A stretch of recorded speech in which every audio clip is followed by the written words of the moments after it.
Queridos compañeros y compañeras de la Casa de la Democracia, que en los tiempos de Revolución Ciudadana son efectivos y reales.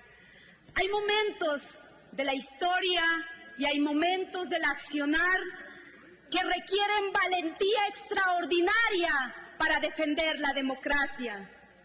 Y hay momentos también en que la investidura de nuestros cargos, en este caso de parlamentarias y parlamentarios, nos obliga a no abusar de esa investidura.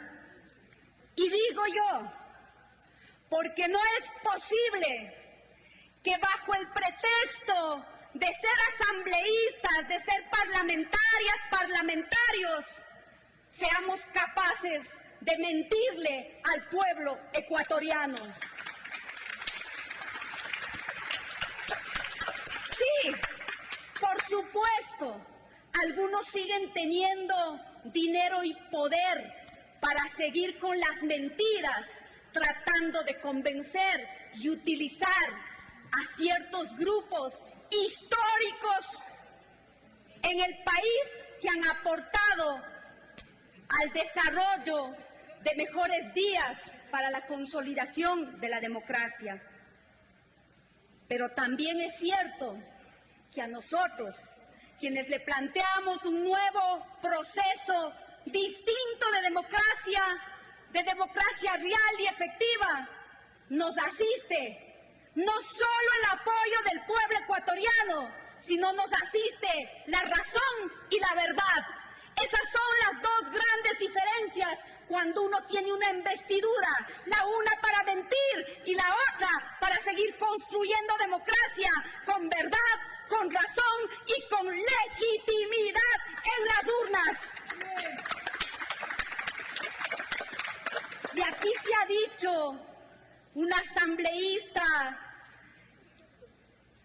social cristiana, Madera de Guerrero, que ya terminaré yo con aquel cuento de fábula de aquel muñeco de madera que no tiene sentimientos y le crece la nariz para hacer de madera y pinochos.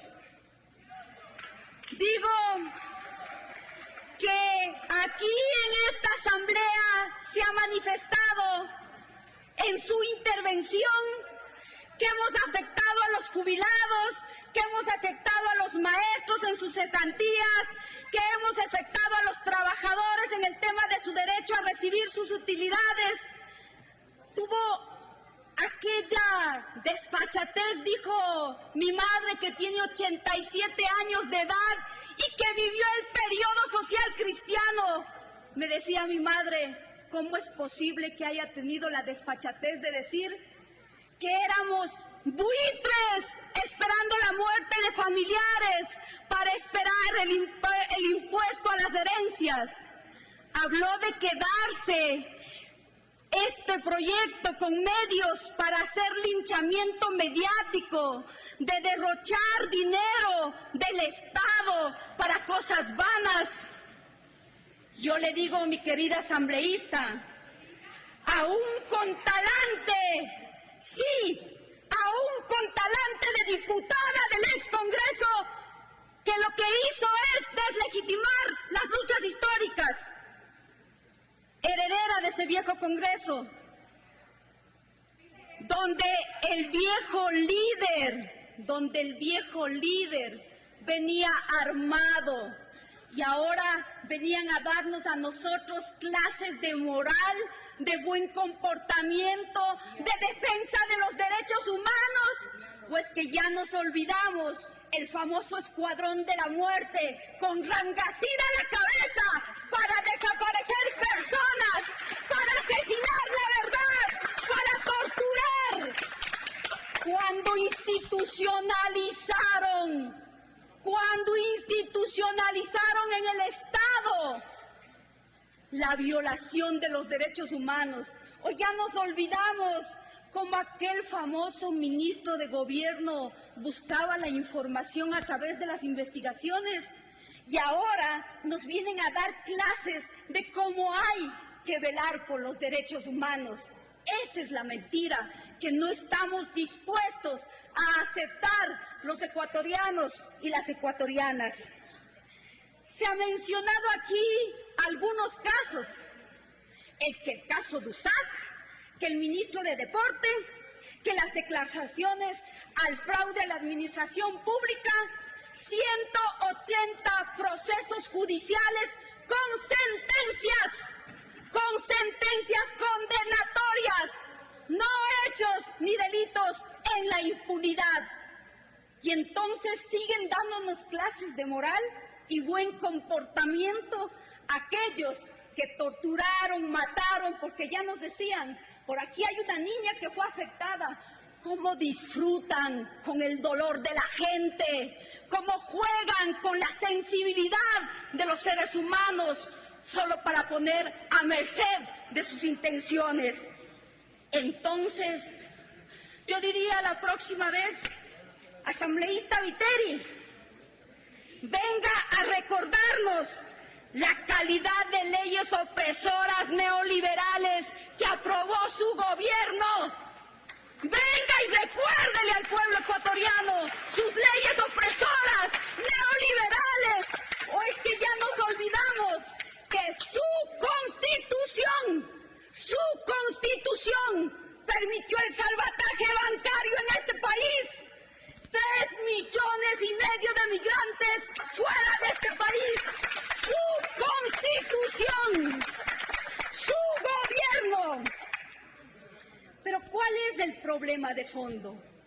¿Qué es lo que desatina a estos sectores? Les duele que Rafael Correa les enseñó a administrar el Estado. Les duele que Rafael Correa haya priorizado el pago de la deuda social al pago de la deuda externa. Les duele que Rafael Correa crea en la dignidad del ser humano y no crea que son los indeseables a los que había que encerrarles en la cárcel. Eso es lo que les duele. Y yo concuerdo con lo que dice el colega Humajinga. La enmienda, ese es el único punto que les interesa. No les interesa la ley de herencias. Ese es un pretexto. Lo que les interesa es no permitir que Rafael Correa esté en las urnas el 2017. Pero lo que más les duele es que Rafael Correa, el presidente de los pobres, no el que ofreció pan, techo y empleo para después olvidarse. El presidente Rafael Correa es el que ha logrado dignificar a los indios, a los afrodescendientes, a los montubios, a los campesinos y campesinas. Les duele que ahora no sean pues las niñas lindas, que les duele mucho, que sean las que ejerzan la política pública y rectora.